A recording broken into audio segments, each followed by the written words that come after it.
Bonjour, je me présente Marie-Odile Magnan, je suis professeure titulaire à la Faculté des sciences de l'éducation de l'Université de Montréal. Moi, j'ai mené 2 recherches-actions qui ont eu une grande influence sur ma carrière. Donc, une des recherches-actions a porté sur un accompagnement auprès des directions d'établissement dans les écoles primaires pour développer des pratiques d'équité en contexte plurilingue et pluriethnique. Et j'ai mené une autre recherche-action qui porte sur l'engagement scolaire, donc comment mobiliser toute la communauté pour mettre les conditions favorables à l'engagement des enfants en milieu défavorisé. Dans mes recherches-actions, je travaille beaucoup avec des partenaires des milieux éducatifs.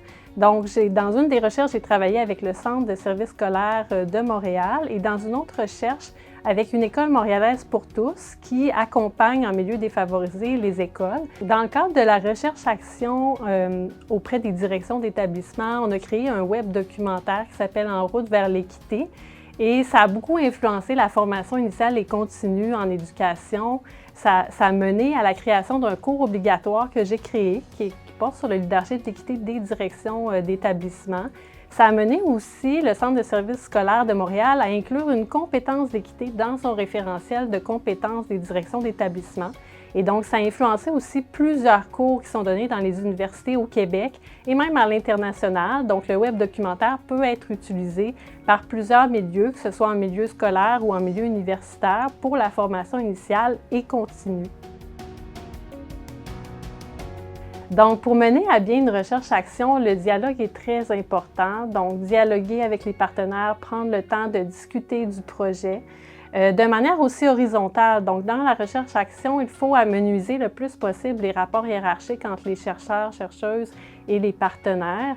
Donc, je dirais que ça, c'est un élément qui est important.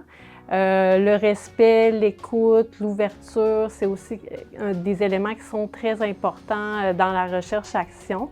La collaboration, donc des éléments vraiment qui demandent un côté très humain de la part du chercheur. Un autre élément, c'est la flexibilité. Donc, en tant que chercheur, c'est un peu comme sauter en parachute, on ne sait pas trop où on va atterrir, donc ça demande une grande capacité d'adaptation, de communication, puis de se laisser un peu porter par la recherche-action.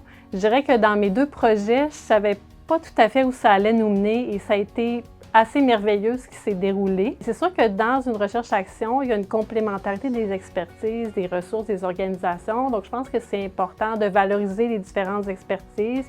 Donc, ça, c'est un élément aussi clé de la recherche-action. Dans les 2 recherches-actions, on a rajouté des experts en cours de route, donc soit des co-chercheurs ou des personnes qui font partie du terrain. Une recherche-action, souvent, peut durer de 3 à 5 ans, donc c'est un temps qui est quand même assez long. Alors, il y a des personnes qui partent, il y a des personnes qui arrivent aussi dans l'équipe au fil du temps, que ce soit aussi des personnes doctorantes.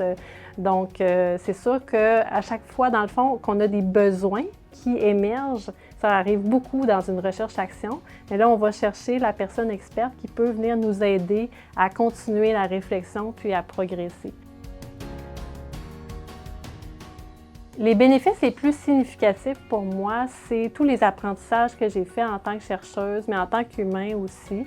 J'ai vu aussi beaucoup de bénéfices pour les institutions, les organisations qui ont travaillé avec moi parce que ça a pu changer des cadres, des référentiels de compétences, des façons de procéder dans leurs institutions. Donc, il y a des bénéfices à la fois pour les chercheurs, chercheuses, à la fois pour les partenaires. Ce serait humilité, flexibilité, adaptation, écoute.